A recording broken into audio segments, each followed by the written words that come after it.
لیکن یہ کہ اس وقت جو عالم عرب پر صورتحال پیدا ہو گئی اس میں ہمیں کیا کرنا چاہیے، پاکستان کے جو حالات ہیں ان میں کیا مشورے ہیں، اب میں ان چیزوں کے بارے میں آپ سے چند باتیں عرض کروں گا۔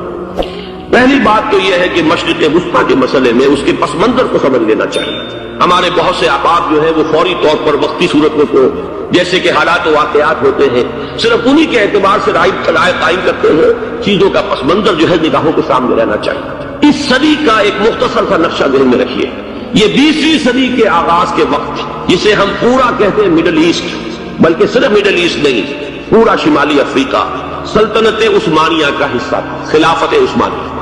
لیبیا، الجزائر، مصر، پورا حجاز، یمن، پورا عراق، شام، اور یہ شام ہی کے حصے ہیں در حقیقت اردن اور لبنان، یہ سب یہ شام عرب، عراق عرب، یہ پورا علاقہ خلافت عثمانیہ یہ اس کا حصہ تھا۔ پہلی جنگ عظیم میں انگریزوں نے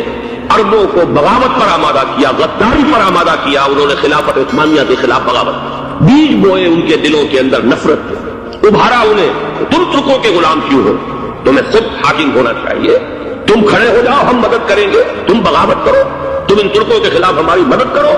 ہم تمہیں آزاد کر دیں گے، تم اپنے پاؤں پر خود کھڑے ہو جاؤ۔ یہ بہت ہی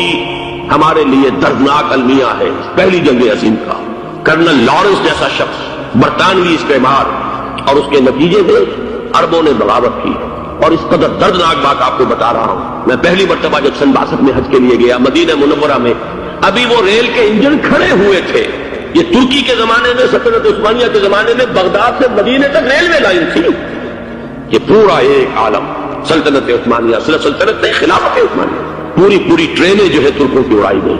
ہزاروں ترکوں کو شہید کیا گیا، یہاں تک کہ صحن حرم میں شہید کیے گئے سینکڑوں ترک۔ یہ جرم تھوڑے نہیں، یہ معمولی نہیں، آج جس کی سزا مل رہی ہے معلوم ہونا چاہیے کہ وہ جرائم کون کون سے تھے۔ اب بھی جو لوگ گئے ہیں انہوں نے دیکھا ہوگا ترکی کا قلعہ موجود ہے اوپر پہاڑی کے اوپر، حرم کا جو سب سے بڑا دروازہ ہے باب ملک عبد العزیز، اس کے سامنے ایک لائبریری ہوتی تھی، اب تو غالباً وہ بھی گرا دی گئی ہے، اس کے پیچھے پہاڑی پر ترکوں کا قلعہ ہے پرانا، اس پر توپیں موجود تھیں۔ جب بغاوت ہوئی ہے جو حرم میں آئے ہوئے تھے ترک فوجی، ظاہر بات ہے نہتے وہ تو نماز پڑھنے آئے ہوئے تھے، ان کو وہاں ذبح کیا گیا ہے، اور ترکوں نے اپنی توپیں استعمال نہیں کی کہ کہیں بیت اللہ کو کوئی اذن نہ پہنچ جائے۔ بہرحال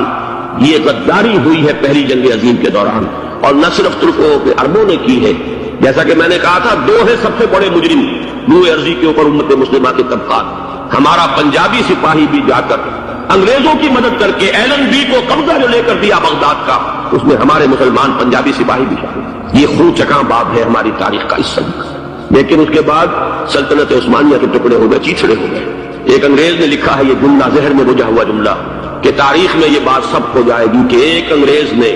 اس سلطنت کے ٹکڑے کر دیے کہ جو عمر فاروق نے قائم کی تھی رضی اللہ تعالیٰ۔ یہ پورا عالم، یہ تمام علاقہ کس نے پتہ کیا، یہ بات ہاتھ بدل گئے تھے، ترک آ گئے، خلافت عثمانیوں کے پاس چلی گئی، لیکن یہ سلطنت تو حضرت عمر رضی اللہ تعالیٰ عنہ کے زمانے سے چلی آ رہی تھی۔ اس کو ایک انگریز کرنل نے، اور اس نے بغاوت میں آمادہ کر کے عربوں کو اور ترکوں کے پیٹھ میں چھرا گھتوا کر ان کے ذریعے سے اور ٹکڑے کر دیے۔ لیکن جب جنگ ختم ہوئی اب انہوں نے کہا کہ اب ہمیں آزادی دیجیے، اب انہیں معلوم ہوا کہ غداروں کو دنیا میں کیا ملتا ہے، ٹکڑے کر دیے گئے۔ یہ حصہ عراق یہ انگریز کے پاس رہے گا، شام کا یہ علاقہ یہ فرانسیسیوں کے پاس رہے گا، مصر پر انگریزوں کا تسلط رہے گا، لیبیا اطالویوں کے پاس رہے گا، لے دے کر یہ جو علاقہ تھا حجاز وہ تو وہاں کچھ تھا ہی نہیں، بوادٍ غیر ذی زرع یہ عربوں کے پاس چھوڑ دیا گیا۔ اس وقت جو بادشاہ ہے شاہ حسین اردن کے، ان کے دادا سب سے بڑے غدار وہی تھے، لہذا ان کو اس علاقے کی بادشاہت دی۔ اس کے بعد نجد سے ایک تحریک اٹھی، وہ سعودی جو خاندان ہے وہ نجد سے اٹھا۔ نجد میں اس وقت کچھ بھی نہیں تھی، وہ تو صرف ریت کے تودے سے، لہذا ادھر کسی استعماری قوت کو دیکھنے کی ضرورت ہی نہیں، وہ تو بعد میں تیل برآمد ہوا اور اس کی حیثیت ہو گئی، اور یہ امارات کا علاقہ جو ہے اس کی دنیا میں اب گویا کہ یوں سمجھیے کہ جو سب سے زیادہ اہم علاقے ہو سکتے ہیں روئے ارضی کے نقشے پر ان میں سے ایک تو ہو گیا، لیکن یہ اس وقت کی بات میں کر رہا ہوں، کوئی حیثیت نہیں تھی، لہٰذا اس کو چھوڑ دیا۔ یہ ہے تاریخی پس منظر، یہ لکیریں جو کھینچی گئی ہیں، یہ ایک ملت اسلامیہ کو جو قومیتوں میں تقسیم کیا گیا، پھر نعرے لگوائے گئے المصر والمصریین، الشام والشامیین، اب شامی ایک علیحدہ قوم ہو چکے ہیں، مصری ایک علیحدہ قوم ہو چکے ہیں، عراقی ایک علیحدہ قوم ہو چکے ہیں۔ یہ ساری تقسیمیں استعمار کی پیدا کرنا ہے، اس کا کوئی تعلق اسلام کے ساتھ۔ اب ضرورت تو اس بات کی تھی کہ استعمار کے پنجے جب یہاں سے کچھ ہٹے، دوسری جنگ عظیم کے بعد ایک دور آیا، امریکہ ابھرا ہے دنیا کی عالمی سطح پر سیاست میں، اس کے ہاں کچھ آزادی کے تصورات تھے، اس نے بھی سپورٹ کیا۔ برطانیہ کمزور ہو چکا تھا، وہ اتنے بڑے علاقے کو ہولڈ نہیں کر سکتا تھا۔ ہندوستان بھی آزاد ہوا، پھر یہ کہ اور دوسرے علاقوں سے بھی ان کو پسپائی اختیار کرنی پڑی۔ استعمار کے پنجے جس طرح بھی ہوئے، ان کے سینوں سے، عربوں کے سینوں سے جو ہے گویا کہ وہ ہٹے، لیکن امریکہ نے ایک اپنی بہت بڑی حکمت عملی جو اختیار کی، عالم عرب کے سینے میں اسرائیل کا خنجر پیوست کر دیا تاکہ یہ کبھی آزاد نہ ہو جائے، ہمارے انگوٹھے تلے رہے، ہماری پالیسی گواہی کرے۔ یہ استعمار کا دوسری جنگ عظیم کے بعد جہاں برطانوی استعمار، فرانسیسی استعمار رفتہ رفتہ یہ ہٹنے شروع ہوئے، صدر ناصر نے انگریزوں کو اٹھا کر پھینکا میڈیٹرینین میں اور دوسرے جگہوں سے، الجزائر نے آزادی حاصل کی فرانس سے، اطالویوں سے جو ہے لیبیا والوں نے آزادی حاصل کی، یہ ہو گیا، لیکن ایک خنجر پیوست کر دیا گیا اسرائیل کا سینہ عرب۔ اس صورتحال میں ظاہر بات ہے کہ ایک تو بڑی آئیڈیل پوزیشن تھی کہ پورا عالم اسلام متحد ہو، لیکن وہ تو بہت دور کا خواب معلوم ہوتا ہے۔ علامہ اقبال سے بڑا کوئی نقیب نہیں ہے ملت اسلامی کی وحدت کا، ایک ہو مسلم حرم کی پاسبانی کے لیے نیل کے ساحل سے لے کر تاب خاک کاشغر، لیکن انہیں بھی اپنے لیکچرز میں کہنا پڑا کہ اس وقت جو صورتحال ہے پورے عالم اسلام کی ایک وحدت بن جانا تو تقریباً ناممکن نظر آ رہا ہے۔ اگر کسی طرح ایک common wealth of Muslim nations وجود میں آ جائے تو بھی بڑی کامیابی ہو، لیکن اس سے بھی پہلے یہ تو زیادہ آسان تھا کہ عالم عرب ایک وحدت کی شکل اختیار کر لے۔ یہ تو ایک قوم ہے، اکثر و بیشتر ایک نسل یا زیادہ دو نسلیں کہتی ہیں، شمالی افریقہ میں بربر نسل بھی ہے، باقی تو سب عرب ہے۔ وہ پورا عالم ایک نسل، ایک زبان، پورے اتنے رقبے کے اوپر بولے جانے والی ایک زبان، یہ تو ایک ہو جائے۔ افسوس یہ ہے کہ اس کا ایک ہو جانا ایک شخصیت ابھری تھی جو مذہبی مزاج کی شخصیت تھی، جو دینی مزاج کی حامل شخصیت تھی، اگر اس کی قیادت میں عالم عرب متحد ہو جاتا تو واقعتاً ایک بہت بڑا جو ہے مرحلہ وہ طے ہو جاتا پوری عالمی ملت اسلامیہ کی ایک وحدت اختیار کرنے کا۔ وہ شخصیت تھی شاہ فیصل شہید، اور اس لفظ کے ساتھ یہ آپ کے ذہن میں آ گیا ہوگا کیوں انہیں شہید کر دیا گیا، کس نے کیا کرایا، کہاں سے تعلیم حاصل کر کے آیا تھا وہ جس نے شہید کیا شاہ فیصل شہید کو، اس کی گردن پر کون سوار تھی، وہ یہودی لڑکی کے جس کے فوٹو بھی شائع ہوئے، ایک گردن پر اٹھائے کھڑا ہوا شہزادہ اپنی ایک یہودی دوست لڑکی، اور وہی ہے کہ جس نے جا کر پستول سے شہید کیا ہے۔ جہاں میں اچھی طرح جان لیجئے، جیسے بارہا میں نے عرض کیا ہے کہ حضرت عمر کو شہید کرنے والا کہنے کو ابو لولو فیروز تھا، لیکن اس کے پیچھے پورا ایرانی نسل پرستی کا جو پورا پس منظر ہے، اسے تو ہر شخص جس کی ذرا بھی نگاہ جو ہے جو صرف منظر کو نہ دیکھ رہی ہو، پس منظر کو بھی دیکھنے والی ہو، وہ تو جان دے گی کہ ابو لولو فیروز ایک فرد کا نام نہیں تھا، وہ ایران کا انتقام تھا عالم عرب سے۔ بالکل اسی طریقے سے یہ امریکی استعمار کا ہتھ کنڈا تھا، اسے محسوس ہوا۔ شاہ فیصل مذہبی مزاج کا شخص یہ ابھر رہا ہے، اور یہ شاہ فیصل کی حکمت عملی کا ذرا آپ اندازہ کیجیے۔ لاہور میں سمٹ کانفرنس ہوئی، اس میں وہ آئے، سب سے ٹاورنگ پرسنالٹی پورے اس وقت عالم اسلام کے اندر شاہ فیصل کی تھی، اور وہ گویا کہ ایک بہت ہی جس کو کہا جائے کہ ایک بہت ایلڈرلی، ایک بزرگانہ ایک شخصیت جو ہے، اور انہوں نے اپنے دولت کے دروازے، عرب میں وہ مشہور تھے کہ نہایت خسیس اور بخیل انسان، اس لیے کہ وہاں وہ خرچ کرتے تھے حساب کتاب کے ساتھ، لیکن ان کے خزانے کھلے ہوئے تھے عالم اسلام کے لیے، ادھر بھی مدد ہے، ادھر بھی مدد ہے، ادھر بھی کام ہو رہا ہے، ادھر بھی کام ہو رہا ہے۔ پھر انہوں نے تیل کا ہتھیار استعمال کر کے ایک دفعہ امریکہ کو دن میں تارے دکھا دیے، لہذا ان کا ہٹایا جانا سین سے یہ امریکی استعمار کے لیے لازم تھا۔ اب لے دے کر رہ گئے کون سیکولر مزاج کے لوگ۔ پہلی اٹمپٹ جمال عبد النافذ نے کی، ناکام ہو گیا۔ قذافی صاحب نے کوشش کی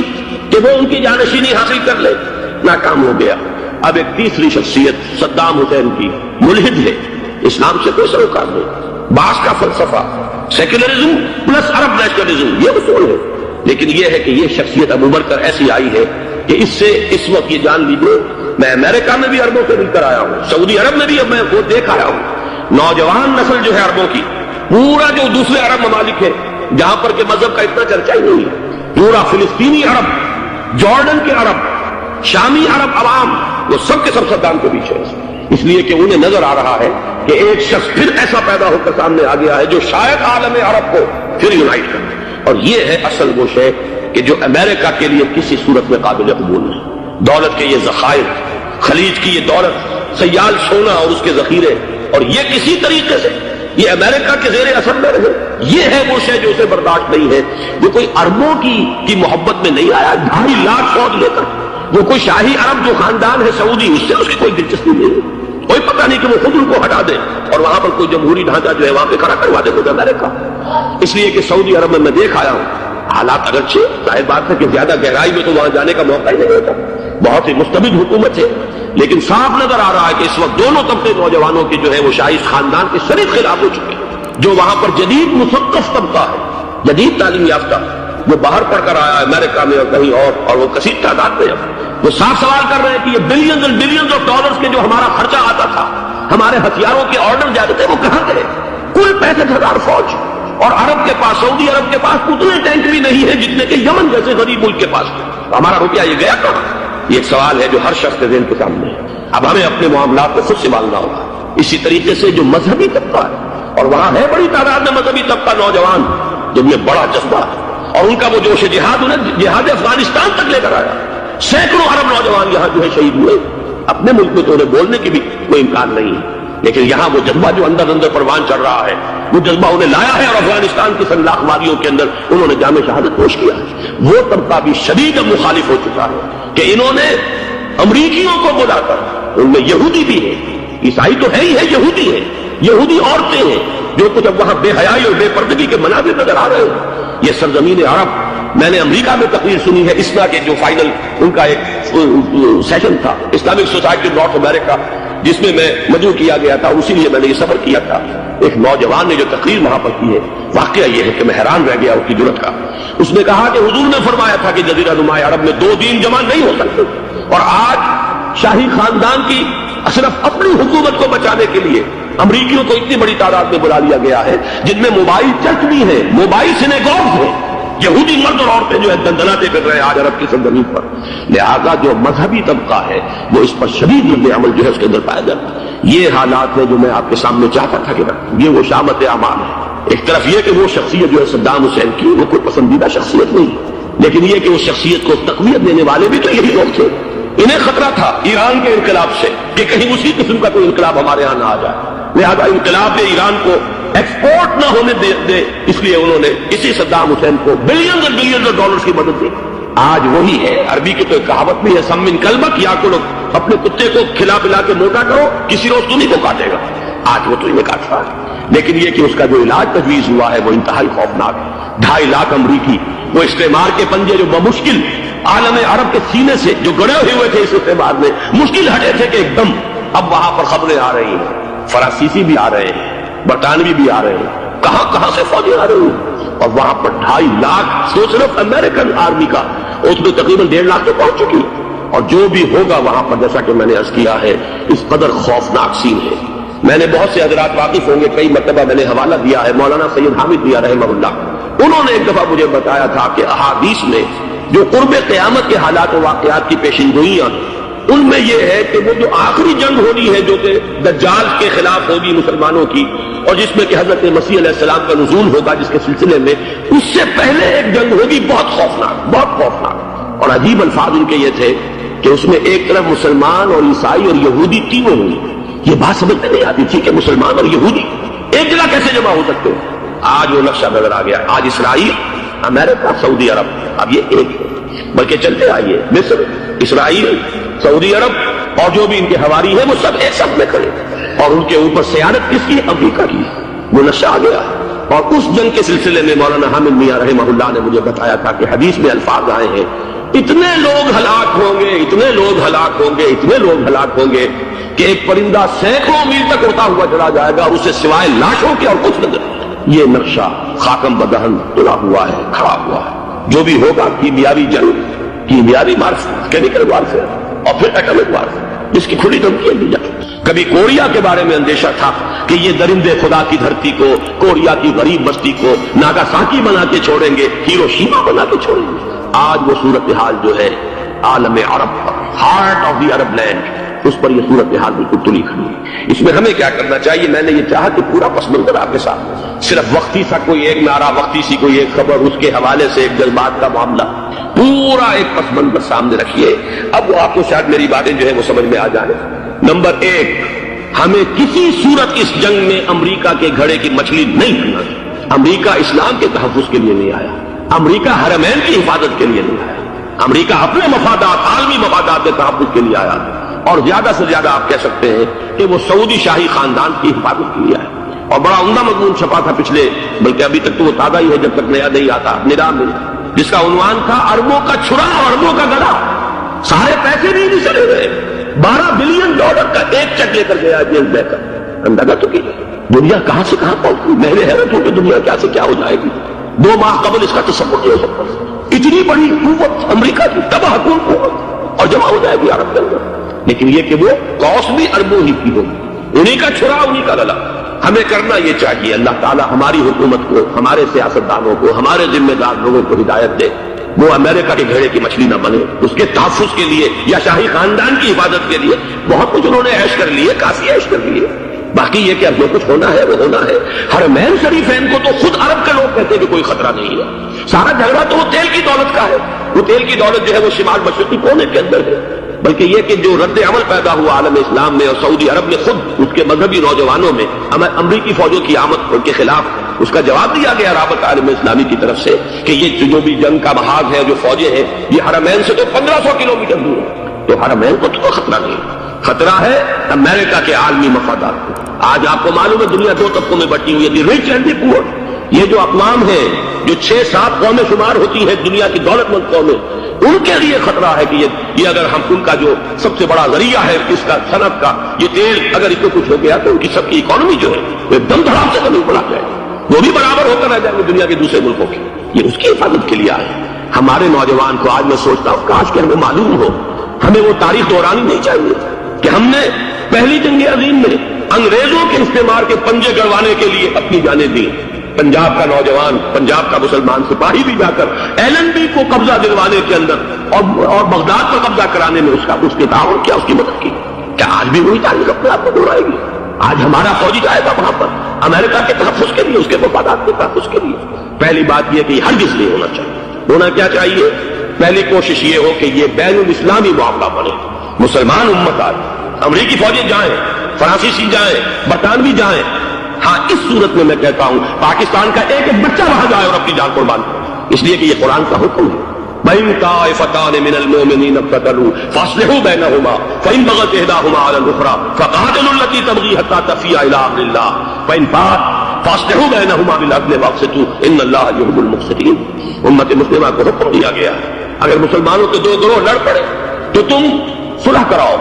اور اگر ایک فریق زیادتی پر تلا رہے، اڑا رہے، تو اب سب مل کر اس سے جنگ کرو یہاں تک کہ اسے اللہ کے حکم کے آگے جھکا دو۔ پھر اگر وہ اللہ کا حکم مان لے، صلح پر آ جائے، تو پھر عدل و قسط کے ساتھ ان کے درمیان صلح کرا دے۔ یہ ہمیں حکم ہے، مسلمانوں کو حکم۔ لیکن یہ کہ یہ امریکی آ رہے ہیں اور امریکی استعمال اور امریکی مفادات، اور اس کے لیے جو ہے پاکستان کا مسلمان سپاہی بھی جائے، میرے نزدیک کی کسی صورت میں صحیح۔ مطالبہ بھی ہو رہا ہے، آج ہی غالباً ایک انٹرویو آیا ہے، شاہ حسین کے بھائی جو ہے حسن بن طلال، ان کا انہوں نے بھی یہی کہا ہے کہ اس کو مسلمانوں کو آپس میں اس معاملے کو طے کرنا چاہیے، اس قضیے کو امریکی فوجوں کو یہاں سے فوراً واپس لانا چاہیے۔ اور یہی بات میں یقیناً تائید کروں گا، تحسین کروں گا، یہی موقف ایران کا۔ ایران عراق کے خلاف جو UN کے سینکشنز ہیں، کہتا ہے ہم اس کی پابندی کریں گے، لیکن امریکہ کو یہاں سے نکلنا چاہیے۔ یہ مسلمانوں کا اپنا معاملہ ہے، وہ آپس میں طے کریں۔ پاکستان کو بھی یہی موقف اختیار کرنا چاہیے پوری قوت کے ساتھ۔ اس میں کوئی بھی اگر کمزوری ہو رہی ہے تو در حقیقت یہ گویا کہ ہم امریکی استعمار کے ہاتھ میں اس کا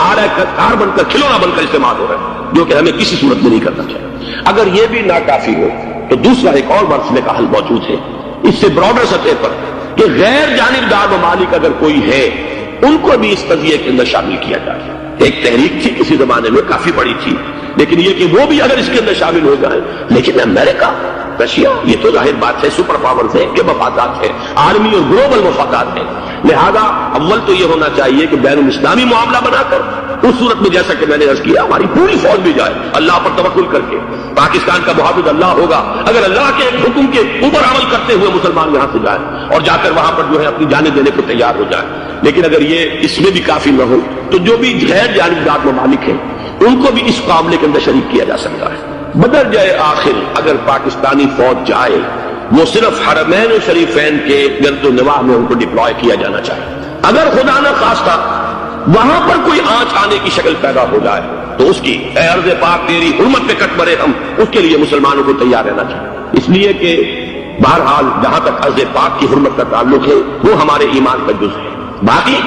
برطانوی مفادات، امریکی مفادات، صنعتی ممالک کے مفادات یا کسی شاہی خاندان کے مفادات، یہ شاہی خاندان یہ تو گرتی ہوئی دیواریں ہیں، جانا ہے آج نہیں تو کل، لیکن یہ کہ اصل معاملہ ہے امت کا، اصل معاملہ ہے امت مسلمہ کا، اصل معاملہ ہے حرمین شریفین کا، لہذا ان دونوں چیزوں کو لازماً گڑبڑ نہ کریں۔ آپ حضرات کے علم میں ہے کہ اس سے پہلے ایران کی طرف سے بار بار مطالبہ ہوا کہ حرمین کو بین الاسلامی کنٹرول میں دے دیا جائے اور سعودی عرب کا اس کے اوپر سے جو انتظامی عمل دخل ختم کر دیا جائے۔ میں نے کبھی تائید نہیں کی،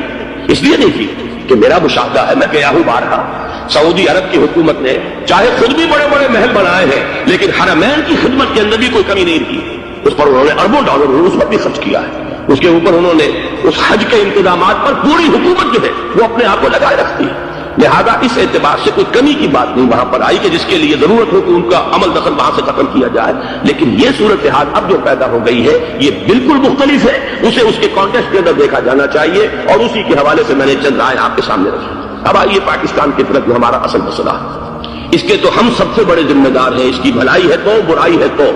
اس میں خیر آتا ہے تو وہ بھی ہماری کوشش اس کے لیے ضروری ہے، اور اس کو شر پیدا ہوتا ہے تو اس کی ذمہ داری بھی ہم پر آئے گی، اس کے ذمن میں چند باتیں عرض کر رہا ہوں۔ شدید ترین خطرہ ہے جیسا کہ میں عرض کر چکا ہوں کہ بھارت حملہ کرے گا، مجھے تو تقریباً یہ رائٹنگ آن دی وال کے مانند ایک فیصلہ نظر آ رہا ہے، بلکہ آج میں کسی سے کہہ رہا تھا کہ اگر اب نہیں تو پھر کبھی بھارت حملہ نہیں کر سکتا، اس کے لیے سچویشن بالکل رائٹ، 2 مرتبہ ایکسرسائز کر چکا ہے وہ خاص ٹارگٹ بنا کر حیدرآباد کو،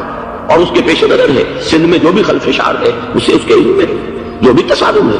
اب بھی اگرچہ اس وقت کی جو ہماری اندرونی سیاست ہے یہ اس کا کرشمہ سامنے آیا کہ جی ایم سید صاحب کو ایگزونریٹ کیا جا رہا ہے، ان کو محب وطن کا خطاب دوبارہ دیا جا رہا ہے، وہ شخص جس نے اسلام کے خلاف انتہائی زہریلی باتیں کی، وہ شخص جس کی کتاب اب پاکستان ٹوٹ جانا چاہیے، وہ لاکھوں کی تعداد میں ہندوستان سے چھپ کر آئی یا تقسیم ہوئی ہے، آج اسے سند دی جا رہی ہے۔ یہ ہے ہماری اندرونی سیاست کے کرشمے، میں اس پر تفصیل سے نہیں جانا چاہتا، لیکن اس شخص کی دیکھیے وہ جو علامہ اقبال کا شعر ہے کہ بتکرے میں برہمن کی پختہ زناری بھی دیکھ، دیکھ کعبے میں شکست رشتہ تسبیح شیخ، اور بت کدے میں برہمن کی پختہ زناری بھی دیکھ، کہ نظر یہ آ رہا ہے کہ اس نے رہا ہوتے پہلا بیان یہ دیا ہے کہ ہماری پہلی ترجیح یہ ہے کہ پاکستان ٹوٹ جائے اور ہندوستان کے ساتھ ہم ایک انڈیپینڈنٹ اسٹیٹ کی حیثیت سے کانفیڈریشن قائم کریں، سندھو دیش confederation with India independent of Pakistan. پھر دوسری ترجیح بھی ہے، تیسری آخری ترجیح یہ ہے کہ پاکستان کو 5 ریاستوں میں تقسیم کر دیا جائے اور ایک لوز کانفیڈریشن ہو، بس اس کے سوا کچھ نہیں۔ 5ویں بھی وہ اردو والوں کے لیے نہیں،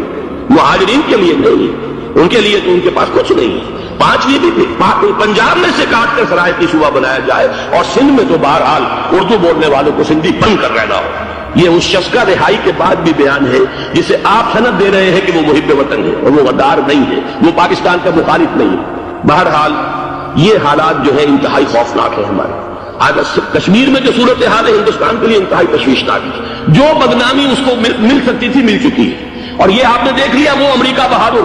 جو 1.5-2 لاکھ آدمی لے کر پہنچ گیا سعودی عرب میں، اس نے انگلی تک نہیں اٹھائی ہے کہ کشمیر میں بھارت کیا کر رہا ہے۔ یہ ہے ان کی ڈبل سٹینڈرڈز، یہ ہے ان کی بے ایمانیاں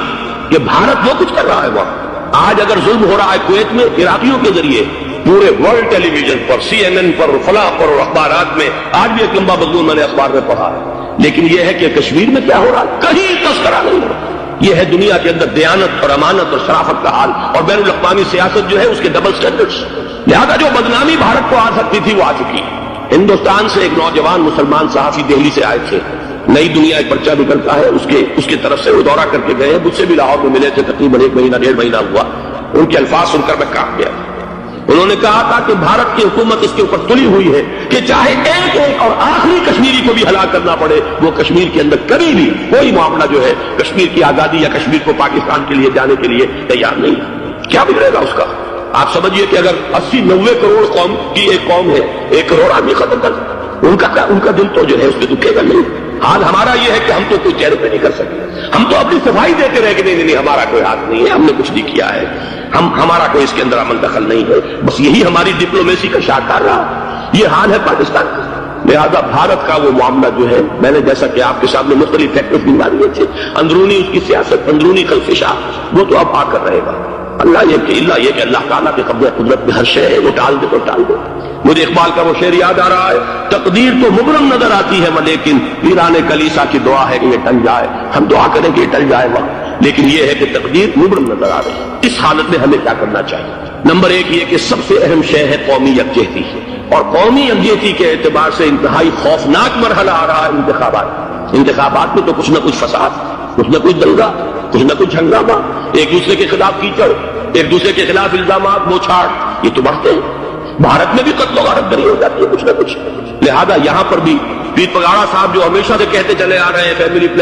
پلاننگ، آج پھر وہ آ گیا ہے کہ شاید اس انتخابات میں فیملی پلاننگ کے ذریعے سے کوئی بہت بڑا کام ہو جائے۔ پہلی بات تو یہ ہے کہ میں نے اب تک یہ کہا ہے کہ انتخاب کسی صورت میں پوسٹ پون نہیں ہونے چاہیے۔ اب بھی میں یہ کہتا ہوں کہ اگر تو انتخابات کا بدل صرف ایک ہے وہ مارشل لا ہے، تو پھر مارشل لا سے تو بہتر ہے کہ وہ انتخابات ہو چاہے اس میں کوئی خلفشار بھی ہو، اس لیے کہ مارشل لا کا مطلب جو ہے وہ تو سندھ کے اندر ایک ناگزیر دھماکہ ہو جائے گا، تباہ کن، خوفناک، اور پھر بھارت کو کچھ کرنے کی ضرورت نہیں ہوگی، کیا کرایا اسے سارا معاملہ سندھ کے اندر سے ملتا ہے۔ ماشاء اللہ ہرگز نہیں ہونا چاہیے وہ بات جو سن 80 میں میں نے 18 اگست 1980 کو کہی تھی ضیاء الحق مرحوم سے، آج پھر اسی بات کی میں تکرار کر رہا ہوں، اعادہ کر رہا ہوں۔ ماشاء اللہ پاکستان کے لیے سوسائٹل ہے، لیکن ایک آلٹرنیٹ سامنے آیا ہے۔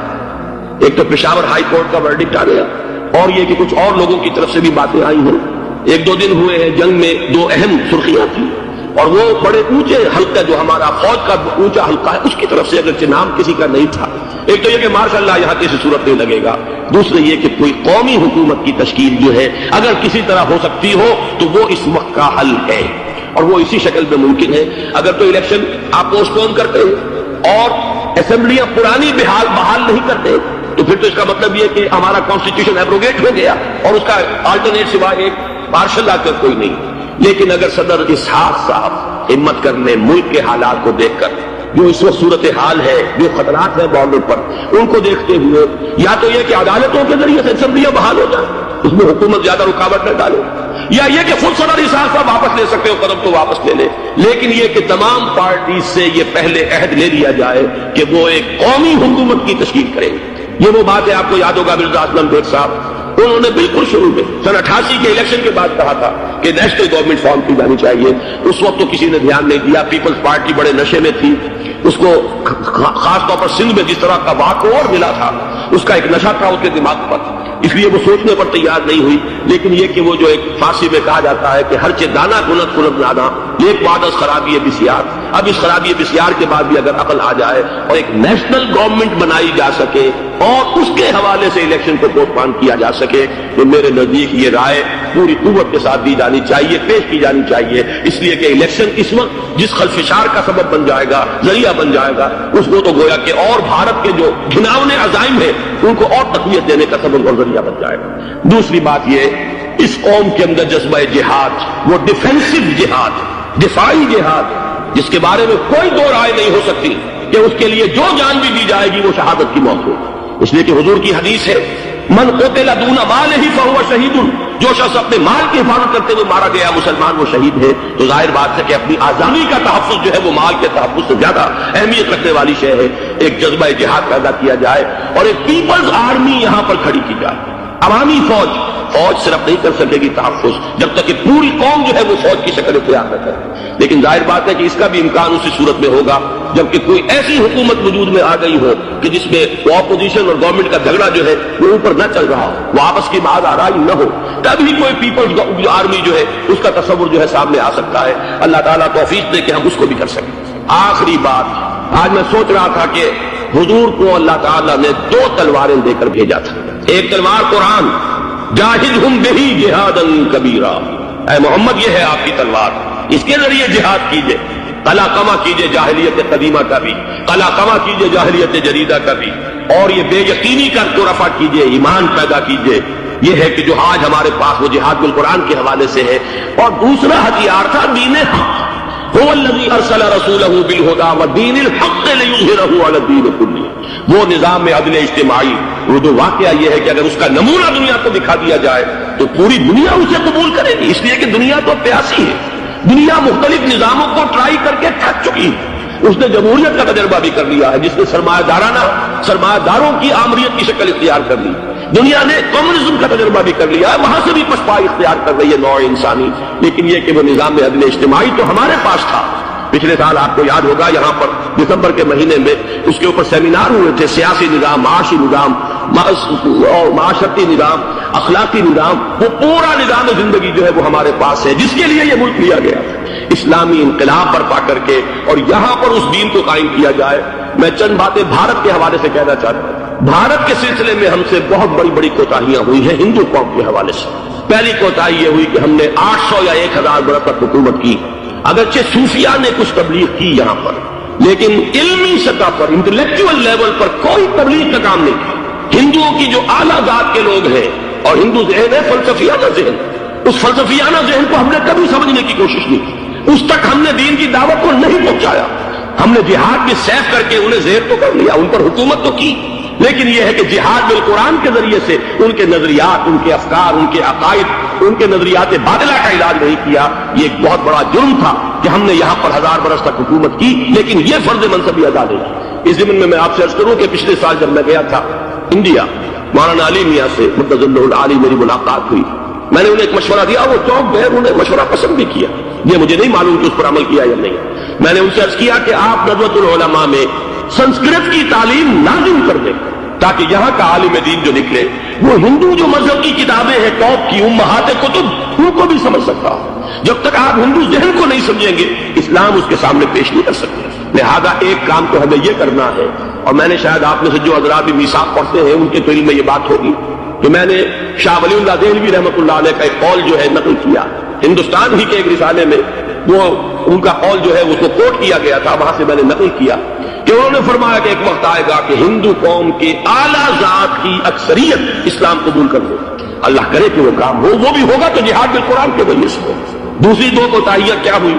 دیکھیے میں اس کی مثال دے رہا ہوں۔ ہم نے اب تک اسلام کے لیے جو نعرہ بازی کی ہے اس کا نتیجہ یہ نکلا، ہندو کو ہم نے بیدار کر دیا، چوکنا کر دیا، منظم کر دیا، اپنے خلاف کھڑا کر دیا، اور ہم نے کچھ کیا نہیں۔ اس کی سادہ مثال دے رہا ہوں، چپ راس چپ، چپ راس چپ، خاکسار تحریک دہل گیا تھا پورا ہندوستان، واقعہ یہ کہ دہل گیا تھا وہ تحریک، تو اس کے بعد ختم ہوئی، اب آثار قدیمہ میں کہیں رکھی ہوئی ہے، لیکن ہندو نے اس وقت سے RSS شروع کی، ہندو کو جگہ دیا۔ RSS جوابی تحریک تھی خاکسار تحریک کے مقابلے، اور وہ 60 برس ہو گئے مسلسل کام کر رہے ہیں، وہ تحریک موجود ہے اور اب وہ بہت بڑی فارمیڈیبل فورس بن چکی ہے ہندوستان کے اندر۔ اسی طرح دوسری بات عرض کر رہا ہوں، ہمارے ہاں اسلام کا نعرہ، اسلامی نظام، اسلامائزیشن، حکومت، قانون، یہ پہلے تو لگا کرتا تھا اپوزیشن کے پلیٹ فارم سے۔ 11 برس جو تھے ہمارے مرحوم ضیاء الحق صاحب کے، وہ ایوان حکومت سے یہ نعرہ لگا، نتیجہ یہ نکلا ہندوستان میں رام راج کی تحریک کھڑی ہو گئی جوابی رد عمل کے طور پر۔ ہم نے تو کچھ کیا بھی نہیں سوائے کچھ کاسمیٹک تبدیلیاں، کچھ اوپر کی تبدیلیاں، کچھ رنگ و روغن، کچھ عید میلاد النبی زیادہ شوق سے اور زیادہ شان سے بنانی شروع کر دی، کچھ اور ہم نے اس طرح کے جو ہے وہ تقریبات کا آغاز کر لیا، باقی وہ اسلام کا نظام، وہ نظام تو ہم نے قائم نہیں کیا۔ میں نے جو حضرات واقف ہیں مجھ سے انہیں یاد ہوگا یہ کہ میں سن 80 میں پہلی مرتبہ بھارت گیا تھا پاکستان بننے کے بعد۔ سن 47 نومبر میں نے کراس کیا تھا from east Punjab to west Punjab, Pakistan آیا، خون اور خاک آگ کے دریا عبور کر کے۔ 33 برس کے بعد میں گیا تھا واپس ہندوستان، پہلی مرتبہ سن 80 میں۔ واپس آ کے جو میں نے تقریر کی تھی اس کی چند چیزیں یاد ہوں گی بہت سے حضرات کو۔ میں نے کہا تھا میں نے 2 چیزیں بڑی اچھی دیکھی ہندوستان میں، جس سے ہندوستان میں مسلمانوں اور اسلام کے مستقبل کے بارے میں جو بہت زیادہ اندیشے اور خطرے تھے وہ دور ہو گئے۔ ایک یہ کہ ہندوستان میں بھی کوئی ایک نیشنلزم پیدا نہیں ہو سکا، بلکہ ریجنلزم ہے، علاقائیت ہے، لوگوں کے ذہن کے اندر علاقائیت ہے۔ اگر ایک مرکزی نیشنلزم پیدا ہو جائے تو بھارت بہت بڑی طاقت بن جائے گا، پورے علاقے کے لیے بہت بڑا خطرہ بن جائے گا۔ دوسری بات میں نے عرض کی تھی کہ اللہ کا شکر ہے کہ ہندو مذہب کا کوئی ریوائول وہاں نہیں ہوا۔ بائی اینڈ لارج انڈین ہندو جو ہے وہ سیکولر ذہن کا ہے، مذہب کا احیاء وہاں نہیں ہوا۔ یہ سن 19 کی بات میں کہہ رہا ہوں، اس لیے کہ مذہب کا اگر احیاء وہاں ہو جائے تو مسلمان کے لیے بڑے خطرے کی بات ہو جائے۔ لیکن آج میں آپ سے عرض کر رہا ہوں 1990 میں 10 برس کے بعد یہ جو 11 برس تک ہمارے ہاں اسلام کی رٹ لگی ہے، نتیجتاً اب وہاں ملیٹنٹ ہندو ریوائولزم ایک بہت بڑی قوت بن کر آ چکا ہے۔ ہم نے کچھ کیا بھی نہیں، نعرے لگائے، اور وہاں BJP اب اگلے الیکشن کے اندر وہ یقین رکھتی ہے کہ اس کی حکومت ہوگی۔ اس وقت بھی BP سنگھ کی حکومت جو ہے اسی کے بل پر کھڑی ہے۔ میری ملاقات ریاض میں ایک ہوئی ہے مراد آباد کے نوجوان سے، اور گفتگو کے آخر میں وہ رو پڑا کہ ہم ہندوستانی مسلمان کیا کریں، ہم تو ایک ایسی صورتحال سے 2-4 ہو گئے ہیں کہ کوئی صورت ہمیں نظر نہیں آئی۔ بچاؤ 30 اکتوبر کی ڈیٹ دی ہوئی ہے VHP نے